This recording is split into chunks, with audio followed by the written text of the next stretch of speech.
I guess you love movies. I do too. Hi guys, and welcome back to another movie review, and today we're going to be looking at the first official movie review of 2018. Obviously I've reviewed a few Oscar films that were officially released last year, but today I'm reviewing the first official movie of 2018, and that is going to be Black Panther, starring Chadwick Boseman, Michael B. Jordan and Lupita N'Yong'o, and a lot of other massive stars from around the world in the first Marvel movie to have its main hero as a person of colour, obviously, and it's, you know, this has been getting a lot of attention. It's been getting very strong reviews.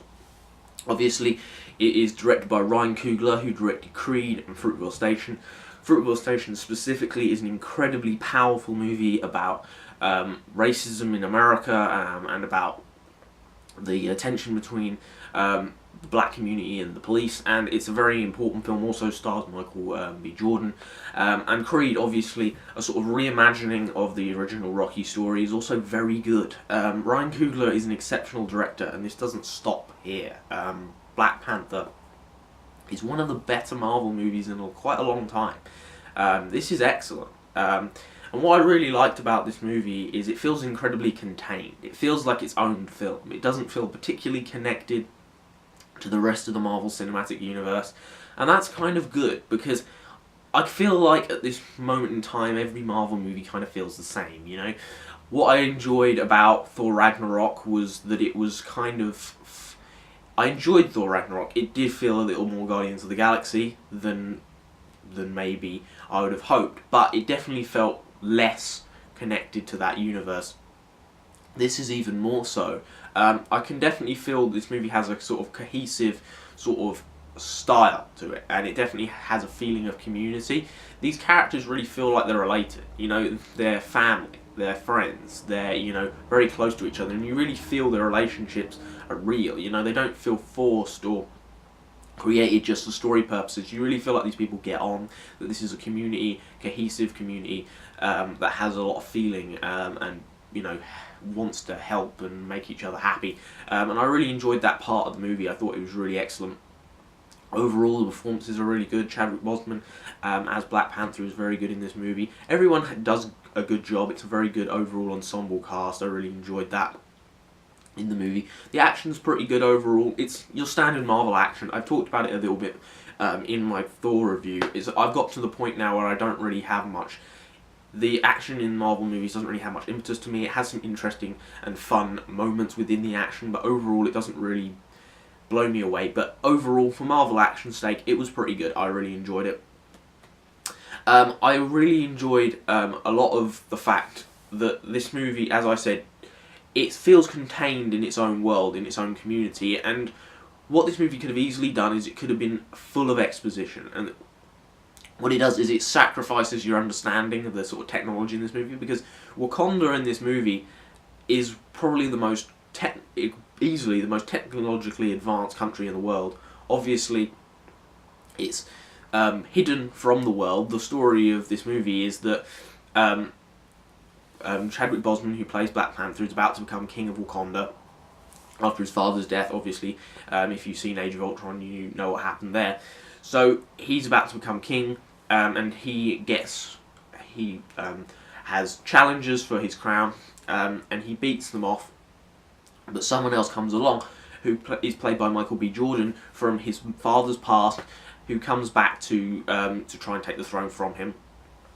And the main problem with this movie, arguably, is the fact that the plotting is very easy to see in advance. I'll get into that a little bit later, but the movie does definitely sacrifice your understanding of the technology, because this technology is mad, it's incredibly advanced, and the sort of backstory of Wakanda, in order to make the movie more coherent and make the experience flow better, because you could have a lot of scenes where people just walk around and talk about what Wakanda is and what it does and its past, its future, all of this stuff.